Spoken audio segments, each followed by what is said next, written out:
Hello बच्चों, कैसे हैं आप। स्वागत है आपका अपने YouTube channel biology classes by Somesh Srivastava. Biology classes में आज हमारा इंटर का टॉपिक है DNA, deoxyribonucleic acid. आज हम आपको डीएनए के बारे में विस्तार से पढ़ाना चालू करते हैं।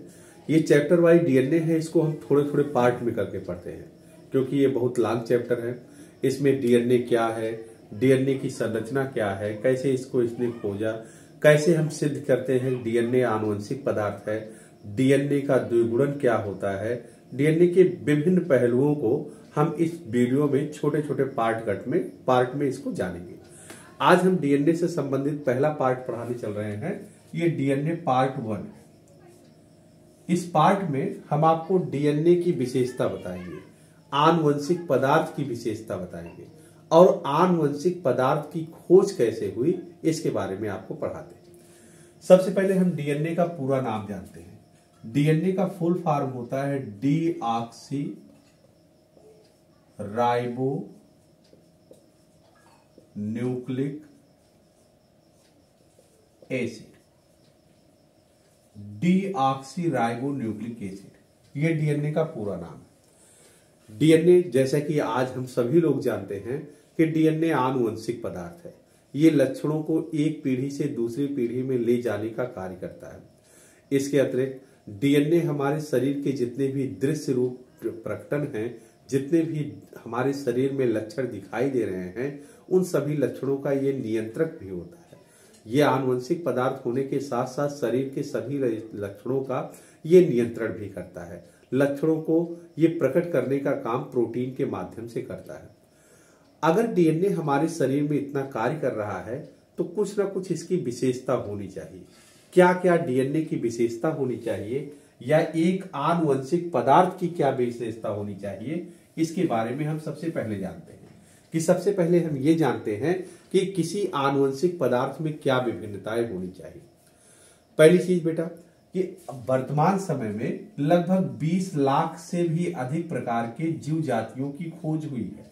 20 लाख से भी ज्यादा जीव जातियां उपस्थित हैं और सभी जीव जातियों में कुछ ना कुछ विभिन्नताएं अवश्य हैं।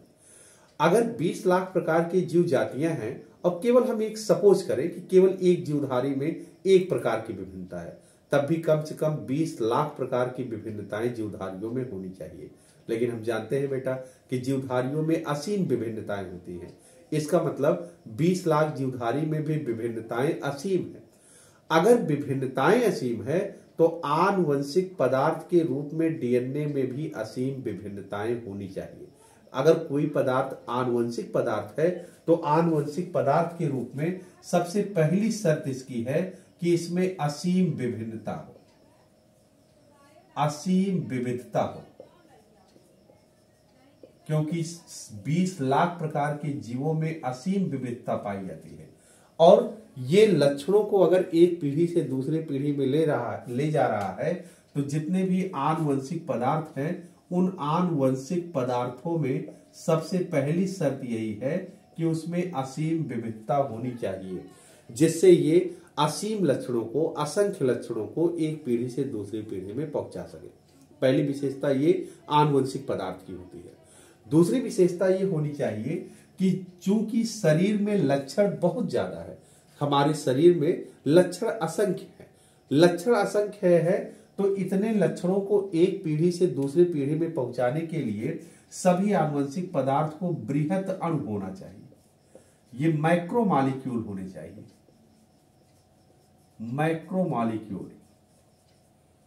माइक्रोमॉलिक्यूल इसलिए होने चाहिए क्योंकि अगर लक्षण अधिक है तो अणुओं का भी बड़ा होना चाहिए, क्योंकि जितने बड़े अणु होंगे वे उतने ही अधिक लक्षणों को एक पीढ़ी से दूसरी पीढ़ी में पहुंचाने का कार्य करते हैं।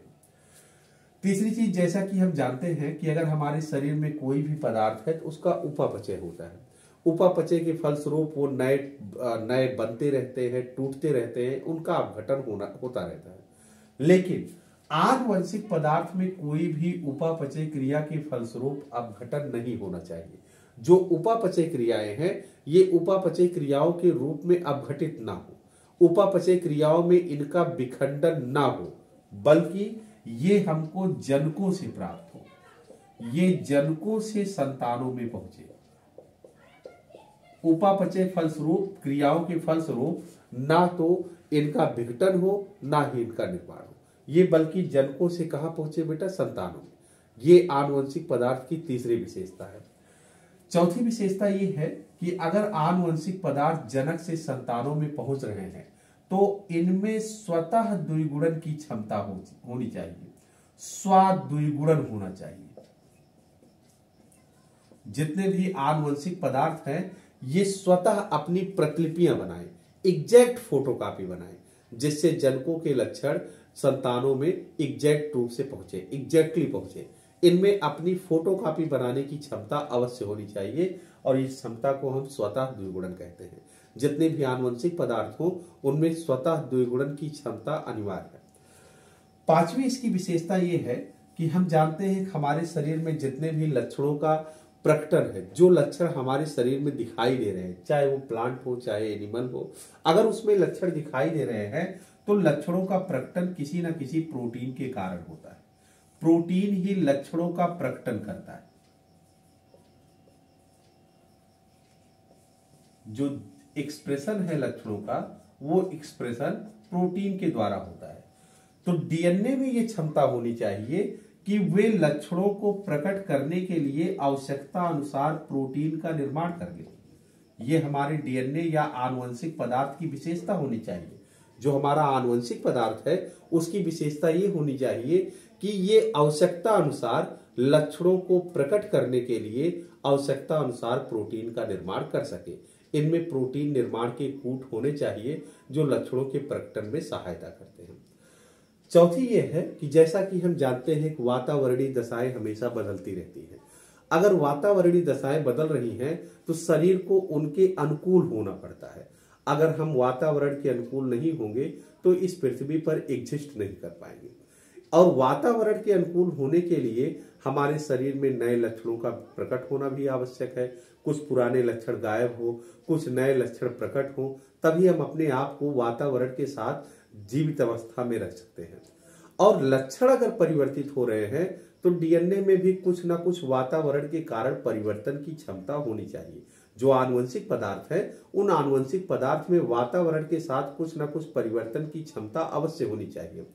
ये इस परिवर्तन की क्षमता के कारण ही शरीर से पुराने लक्षण गायब होते हैं, शरीर में नए लक्षणों का विकास होता है, जिससे कोई भी जीवधारी स्वतः को अपने आप को वातावरण के अनुकूल बना सकता है। तो अगर कोई पदार्थ आनुवंशिक पदार्थ की श्रेणी में आएगा तो आनुवंशिक पदार्थ की श्रेणी में आने के लिए उसको ये 6 शर्तें अवश्य पूरी करनी पड़ेगी। फिर से एक बार शर्त हम रिवाइंड करते हैं कि पृथ्वी पर लगभग 20 लाख प्रकार के जीवधारी खोजे गए हैं, इतना ज्ञात है। और इससे भी वैज्ञानिकों का आंकड़ा है कि इससे भी कई गुना जातियां अभी तक अज्ञात है। अगर जातियों की संख्या इतनी अधिक है तो हमारे आनुवंशिक पदार्थ में असीम विविधता होनी चाहिए। आनुवंशिक पदार्थ में अधिक से अधिक विविधताएं होनी चाहिए, जिससे सभी जीवधारियों के बीच में विभिन्नता हम पैदा कर सके या विभिन्नता को हम दर्शा सके। ये पहली शर्त है। दूसरी शर्त यह है कि अगर लक्षण असीम है तो इस आनुवंशिक पदार्थ को भी बहुत बड़े अणु होने चाहिए, मैक्रोमॉलिक्यूल्स होने चाहिए रासायनिक रूप से, जिससे ये अधिक से अधिक लक्षणों का वाहन कर सके या अधिक से अधिक लक्षणों को ये प्रकट कर सके। तीसरी ये है कि उपापचय क्रिया में इनका विघटन ना हो, या ना तो उपापचय क्रिया के फलस्वरूप ये संश्लेषित हो, बल्कि ये जनकों से संतानों में प्राप्त हो, जनकों से संतानों में जाए, जिससे लक्षण एक पीढ़ी से दूसरी पीढ़ी में जा सकता है। चौथी इसकी विशेषता है कि अगर ये जनक से संतान में जा रहे हैं तो सभी आनुवंशिक पदार्थों में स्वतः द्विगुणन की क्षमता होनी चाहिए। अगर स्वतः द्विगुणन की क्षमता नहीं होगी तो जनकों से संतानों में लक्षणों का आदान प्रदान नहीं होगा। इसलिए इनमें स्वतः द्विगुणन की क्षमता अवश्य होनी चाहिए। पांचवी ये है कि लक्षण किसी न किसी प्रोटीन के कारण ही शरीर में दिखाई देते हैं। लक्षणों का प्रकटन प्रोटीन के कारण होता है। तो अगर लक्षण का प्रकटन हो रहा है तो आनुवंशिक पदार्थ की यह भी विशेषता होनी चाहिए कि ये आवश्यकता अनुसार उन लक्षणों को प्रकट करने के लिए प्रोटीन का संश्लेषण कर सके। प्रोटीन का संश्लेषण करेगा तभी लक्षणों का प्रकटन होगा। और अंतिम छठवीं जो शर्त है आनुवंशिक पदार्थ के लिए वो ये है कि वातावरणीय दशाओं के साथ स्वयं को अनुकूलित करने के लिए इसमें कुछ ना कुछ परिवर्तन की क्षमता होनी चाहिए। हमारा जो आनुवंशिक पदार्थ है वो कुछ परिवर्तनशील होना चाहिए जिससे हमारे शरीर में नए लक्षणों का विकास हो और हम अपने आप को वातावरण के अनुकूल रख सकें। ये आनुवंशिक पदार्थ की 6 शर्तें हैं। अगर ये शर्तें पूरा कर रहा है कोई पदार्थ तो वही पदार्थ आनुवंशिक पदार्थ की श्रेणी में रखा जाता है। चलिए आप जानते हैं बच्चों कि आनुवंशिक पदार्थ की खोज का इतिहास कैसा है, कैसे आनुवंशिक पदार्थ किन किन वैज्ञानिकों का योगदान है, कब से इसकी खोज की गई, इसके बारे में हम आपको पॉइंट टू पॉइंट एक एक वैज्ञानिक के नाम के साथ आपको बताएंगे। और ये नाम आपकी बोर्ड परीक्षाओं के लिए भी बहुत इंपॉर्टेंट है, आपके कंपटीशन एग्जाम के लिए भी इन वैज्ञानिकों के नाम तथा इनके द्वारा किए गए कार्य बहुत इंपॉर्टेंट है। आप इसको नोट करते भी चलिएगा। हम आपको शुरुआत से बता रहे हैं कि आनुवंशिक पदार्थ की खोज के संदर्भ में किन किन वैज्ञानिकों का महत्वपूर्ण योगदान था। सबसे पहले हम शुरू करते हैं कोशिका से। आप जानते हैं बेटा कि सन 1665 में रॉबर्ट हुक थे। रॉबर्ट हुक नाम के वैज्ञानिक थे। इन्होंने अपनी बनाई हुई सूक्ष्मदर्शी से सबसे पहले कोशिका को खोजा। कोशिका की खोज का जो श्रेय है वो रॉबर्ट हुक को जाता है। इनके बाद फिर 1831 में सन 1831 में आए रॉबर्ट ब्राउन जी। रॉबर्ट ब्राउन और रॉबर्ट ब्राउन ने कोशिका के मस्तिष्क की खोज की, अर्थात केंद्रक की खोज की। केंद्रक के बारे में रॉबर्ट ब्राउन ने 1831 में आया और 1831 में इसके बारे में बताया। फिर इनके बाद आए सन 1842 में एक वैज्ञानिक थे नागेली। नागेली जी, इन्होंने ये देखा कि जब कोशिका विभाजित होती है, जब कोशिका में विभाजन चलता रहता है तो उस समय इन्होंने कोशिका के अंदर एक छड़ के समान संरचना को देखा। छड़ के रूप में इन्होंने संरचना की खोज कोशिका के अंदर किया। ये छड़ रूपी संरचनाएं देखिए। इन छड़ रूपी संरचनाओं के बारे में यह बताया गया कि ये छड़ रूपी संरचनाएं विभाजित होते हुए केंद्रक से ही प्राप्त होती है। विभाजित होती हुई कोशिका में नागेली ने इन छड़ रूपी संरचनाओं को देखा। बाद में, बहुत बाद में, लगभग 1888 में वाल्डेयर जी आए और वाल्डेयर ने जब विभाजित होती हुई कोशिकाओं का अभिरंजन किया, अभिरंजन करने के बाद ये देखा कि ये छड़ रूपी संरचनाएं गहरा रंग ग्रहण करती है, गहरा अभिरंजन ग्रहण करती है। गहरा अभिरंजन ग्रहण करने के कारण ये कलरफुल दिखाई देती है। कलरफुल दिखाई देने के कारण इन्होंने इनका नाम रख दिया क्रोमोसोम। क्रोमोसोम, क्रोमो मतलब होता है कलर्ड, सोम मतलब बॉडी यानी शरीर, जो रंगीन दिखता है, रंगीन का है। इसको हिंदी में हम कहते हैं गुणसूत्र। तो इस प्रकार जो गुणसूत्रों की खोज का श्रेय है, ये खोज की श्रेय जाता है बेटा नागेली को। लेकिन ये क्रोमोसोम नाम है, ये क्रोमोसोम नाम वाल्डेयर ने रखा। वाल्डेयर से पहले भी कई वैज्ञानिक थे जिन्होंने गुणसूत्रों के बारे में महत्वपूर्ण चीजें बताई। उनमें सबसे पहले थे रुडोल्फ बिरकोव। ये रुडोल्फ बिरकोव ये आए थे 1858। 1858 में इन्होंने ये बताया कि अगर नई कोशिकाएं बनती हैं तो नई कोशिका हमेशा अपनी पूर्ववर्ती कोशिका में, जो ठीक पहले की कोशिका है, इस पूर्ववर्ती कोशिका में विभाजन के फलस्वरूप बनती है। स्वान और स्लाइडेन नामक 2 वैज्ञानिक थे, उन्होंने कोशिका सिद्धांत दिया था। स्वान और स्लाइडेन ने, एक का नाम था थियोडार स्वान, एक थे मैथियस स्लाइडेन। इन्होंने कोशिका के बारे में कोशिका सिद्धांत दिया और कोशिका सिद्धांत में 3 मूलभूत बातें बताई गई कि सभी जीवधारियों का शरीर कोशिकाओं से मिलकर बना होता है। कोशिका शरीर की सबसे छोटी संरचनात्मक इकाई होती है। दूसरी तथ्य कहा गया कि समस्त जैविक क्रियाएं कोशिका के द्वारा या कोशिका के अंदर ही संपन्न होती है, अर्थात कोशिका शरीर की क्रियात्मक इकाई है। तीसरा कहा गया कि कोशिका आनुवंशिकी की भी इकाई है। जो लक्षण एक पीढ़ी से दूसरी पीढ़ी में जा रहे हैं ये भी कोशिकाओं द्वारा जाते हैं। ये थियोडार स्वान और मैथियस स्लाइडेन ने कहा था। लेकिन उसके बाद उसी कोशिका सिद्धांत में बिरकोव जी ने चौथी बात जोड़ दी, इनका नाम रुडोल्फ बिरकोव। रुडोल्फ बिरकोव जी ने ये कहा कि नई कोशिकाओं की उत्पत्ति हमेशा अपने पूर्ववर्ती कोशिका में विभाजन के फलस्वरूप होती है। इस तरह कोशिका विभाजन में फिर चार तथ्य ऐड हो गए कि कोशिका संरचनात्मक इकाई है, कोशिका क्रियात्मक इकाई है, कोशिका आनुवंशिकी की इकाई है तथा नई कोशिकाओं की उत्पत्ति पूर्ववर्ती कोशिका में विभाजन के बाद फलस्वरूप होती है। लगभग 1869 में एक वैज्ञानिक थे फ्रेडरिक माइकर। अब इनका योगदान यही से डीएनए आरएनए की खोज या न्यूक्लिक अम्ल की खोज इन्हीं के द्वारा की है। फ्रेडरिक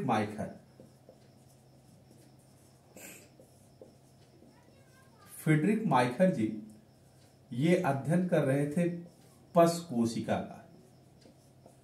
पस कोशिका का मतलब बेटा WBC सेल्स। ये पस कोशिका का अध्ययन कर रहे थे और इन्होंने पस कोशिका के अंदर से केंद्रक को निकाला, केंद्रक के अंदर पाए जाने वाले पदार्थ का अध्ययन किया।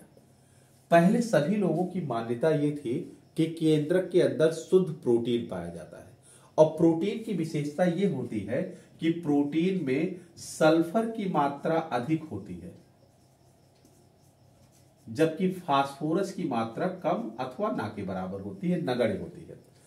लेकिन जब फ्रेडरिक माइकर WBC केंद्रक के अंदर उपस्थित पदार्थ का अध्ययन किया तो पदार्थ का अध्ययन करने पर यह देखा कि इस पदार्थ में फास्फोरस की मात्रा बहुत अधिक थी।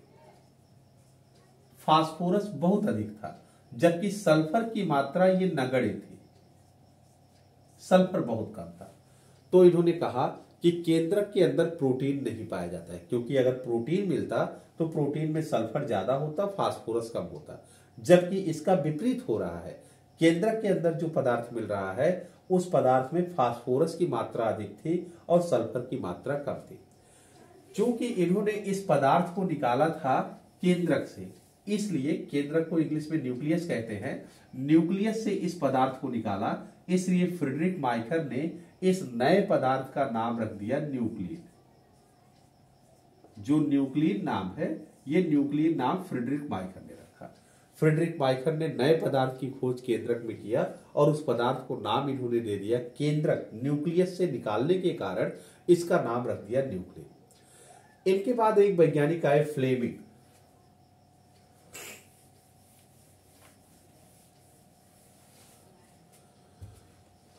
फ्लेमिंग 1882 में।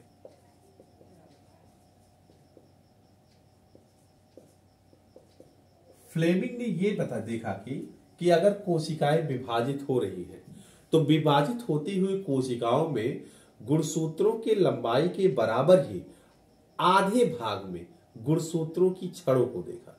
जो गुणसूत्र के एक छड़ थे वो एक छड़ न होकर इन्होंने अर्ध गुणसूत्रों की खोज की।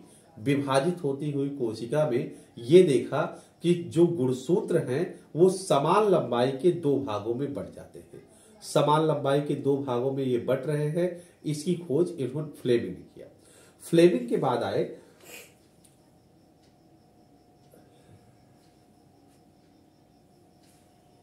फ्लेमिंग ने ये बताया बेटा कि गुणसूत्रों में जो गुणसूत्र जब कोशिका विभाजित होने लगती है तो कोशिका विभाजित होते समय ये गुणसूत्र अर्ध गुणसूत्रों में बढ़ जाते हैं। इसके बाद वैज्ञानिक आए 1889 में अल्टमान ने यह बताया कि फ्रेडरिक माइकर ने जिस न्यूक्लियन की खोज की, न्यूक्लियन में जो फास्फोरस है ये फास्फोरिक अम्ल के रूप में पाया जाता है। फास्फोरिक अम्ल के रूप में, अर्थात जो न्यूक्लियन की प्रकृति है ये अम्लीय होती है। न्यूक्लियन की प्रकृति अम्लीय होने के कारण अल्टमान ने न्यूक्लियन का नाम बदलकर इसका नाम रख दिया न्यूक्लिक अम्ल, न्यूक्लिक एसिड। इस तरह न्यूक्लिक अम्लों की खोज का श्रेय तो फ्रेडरिक माइकर को जाता है, लेकिन ये जो न्यूक्लिक एसिड नाम है, ये न्यूक्लिक एसिड नाम अल्टमान ने रखा। अल्टमान ने ये बताया कि न्यूक्लियन में हमेशा न्यूक्लियन में फास्फोरस फास्फोरिक एसिड के रूप में पाया जाता है, इसलिए अल्टमान ने इसका नाम बदलकर न्यूक्लिक अम्ल रख दिया। इनके बाद आए 1893 में कोसेल। कोसेल ने फिर इस न्यूक्लिक अम्ल का अध्ययन किया और न्यूक्लिक अम्ल का अध्ययन करके ये बताया कि न्यूक्लिक अम्ल में 3 चीजें पाई जाती हैं। एक नाइट्रोजनी समाक्षार, 60 में लिख दे रहे बेटा, नाइट्रोजनस बेस। दूसरा होता है फास्फोरिक एसिड, और तीसरा इन्होंने कहा कुछ मात्रा में कार्बोहाइड्रेट पाया जाता है। अब कार्बोहाइड्रेट कौन सा है इसके बारे में नहीं बोले। इन्होंने कहा कि अगर न्यूक्लिक एसिड है तो न्यूक्लिक एसिड में 3 चीजें होती हैं, नाइट्रोजनस बेस होते हैं, फास्फोरिक एसिड होती है और कार्बोहाइड्रेट होता है। इस खोज के लिए इनको 1910 में नोबेल पुरस्कार भी मिला था। इनके बाद जाए दूसरे वैज्ञानिक लेविन। लेविन ने ईस्ट कोशिका में जब न्यूक्लिक एसिड का अध्ययन किया तो ये देखा कि ईस्ट कोशिका में न्यूक्लिक एसिड जो पाया जा रहा है उसमें कुछ मात्रा में राइबोज शर्करा ये उपस्थित है। ईस्ट में जो न्यूक्लिक एसिड कोशिका में खोजा उसमें देखा कि इसमें राइबोज शर्करा पाई जाती है, और राइबोज शर्करा के साथ साथ ये भी देखा कि जो कोसेल ने कहा था कोसेल ने और आगे खोजा था बेटा। कोसेल ने ये बताया था कि नाइट्रोजनस बेस ये 2 प्रकार के होते हैं, एक होता है प्यूरिन, एक होता है पिरिमिडिन। प्यूरिन में एडेनिन और ग्वानिन पाया जाता है, पिरिमिडिन में साइटोसिन और थायमिन पाया जाता है, ये कोसेल ने बताया। लेकिन लेविन ने कहा कि राइबोज शर्करा के साथ साथ यहां एक अन्य नाइट्रोजनस बेस उपस्थित है, वो है यूरेसिल। सॉरी बेटा, यूरेसिल। और ये यूरेसिल थायमीन के स्थान पर पाया जाता है। जो यहां पर इन्होंने कोसेल ने बताया था कि नाइट्रोजनस बेस में एडेनिन, ग्वानिन, साइटोसिन और थायमिन होता है, तो लेविन ने ईस्ट की कोशिका का जब अध्ययन किया तो ईस्ट की कोशिका का अध्ययन करते समय ये बताया कि यहां राइबोज शर्करा के साथ साथ थायमीन के स्थान पर यूरेसिल, ये नाइट्रोजनी समाक्षार या नाइट्रोजनस बेस उपस्थित होता है। फिर इन्होंने आगे अध्ययन किया और अध्ययन करने के बाद ये कहा कि केंद्रक के अंदर जो शर्करा कार्बोहाइड्रेट पाया जा रहा है उस कार्बोहाइड्रेट में एक ऑक्सीजन की कमी होती है, एक ऑक्सीजन परमाणु नहीं पाया जाता है। केंद्रक के अंदर भी पेंटोज शर्करा होती है और कोशिका द्रव्य में भी पेंटोज शर्करा होती है। कोशिका द्रव्य में जो पेंटोज शर्करा होती है उसको राइबोज कहते हैं, लेकिन केंद्रक में जो पेंटोज शर्करा होती है उसमें एक ऑक्सीजन की कमी होती है, इसलिए उस पेंटोज शर्करा का नाम रख दिया गया डीऑक्सीराइबोज। डीऑक्सीराइबोज, ये डीऑक्सीराइबोज ये केवल केंद्रक में मिलेगी, और जो राइबोज शर्करा है ये कोशिका द्रव्य में मिलेगा। दोनों में बेटा अंतर है, ये कोशिका द्रव्य में मिलता है और डीऑक्सीराइबोज केंद्रक में मिलता है। इस प्रकार ये सिद्ध हो गया कि केंद्रक के अंदर जो न्यूक्लिक एसिड है वो कोशिका द्रव्य के अंदर पाए जाने वाले न्यूक्लिक एसिड से भिन्न होता है। चूंकि केंद्रक में पाए जाने वाले न्यूक्लिक एसिड में डीऑक्सीराइबोज शर्करा पाई जाती है, इसलिए केंद्रक के अंदर पाए जाने वाले न्यूक्लिक एसिड का नाम रखा गया डीऑक्सीराइबो न्यूक्लिक एसिड, या इसी को शॉर्ट में हम डीएनए कहते हैं। जबकि कोशिका द्रव्य में जो पेंटोज शर्करा पाई जाती है वो राइबोज शर्करा है, तो कोशिका द्रव्य में राइबोज शर्करा होती है, इसलिए इसका नाम रख दिया गया राइबो न्यूक्लिक एसिड। इस प्रकार राइबो न्यूक्लिक एसिड या आरएनए, इसको बताया गया कि ये कोशिका द्रव्य में होता है, तथा डीएनए ये बताया गया कि ये केंद्रक में उपस्थित होता है। इस तरह बच्चों डीएनए तथा आरएनए की खोज हुई। डीएनए तथा आरएनए में कई वैज्ञानिकों का अलग अलग योगदान भी है। इन सभी वैज्ञानिकों के बारे में हम नोट्स आप हमारे वीडियो के माध्यम से बना लीजिए। जो आपको इस पर प्रश्न हो उन प्रश्नों को आपको पूछिए, उन प्रश्नों को आप सब पूछिए। इसके बाद के टॉपिक में हम आपको डीएनए की संरचना के बारे में बताएंगे कि डीएनए की संरचना खोजने का प्रयास सबसे पहले किसने किया, किन्होंने ये सिद्ध किया कि डीएनए ही आनुवंशिक पदार्थ है। जो हमारी नेक्स्ट क्लास होगी उस अगली क्लास में हम आपको दो टॉपिक बताएंगे कि एक किसने ये पूरी तरह सिद्ध कर दिया कि डीएनए आनुवंशिक पदार्थ है, और दूसरा डीएनए की खोज कैसे हुई। दूसरा डीएनए की संरचना क्या है। डीएनए की संरचना के लिए फीबस 11 की टेट्रान्यूक्लियोटाइड परिकल्पना, ये हमेशा पूछा जाता है, टेट्रान्यूक्लियोटाइड परिकल्पना क्या है, इसको आपके बारे में इसको बताएंगे। वाटसन और क्रिक का जो डीएनए मॉडल है ये इसको आपको समझाया जाएगा। डीएनए 3 प्रकार का होता है, A DNA, B DNA, Z DNA, ये क्या है इसके बारे में आपको पढ़ाया जाएगा। धन्यवाद बच्चों। आप हमारे वीडियो को ज्यादा से ज्यादा शेयर कीजिए, इसको लाइक कीजिए, अपने फ्रेंड सर्कल में इसको बेटा भेजिए, अधिक से अधिक इसको सब्सक्राइब करने के लिए सबसे प्रेरित कीजिए। धन्यवाद।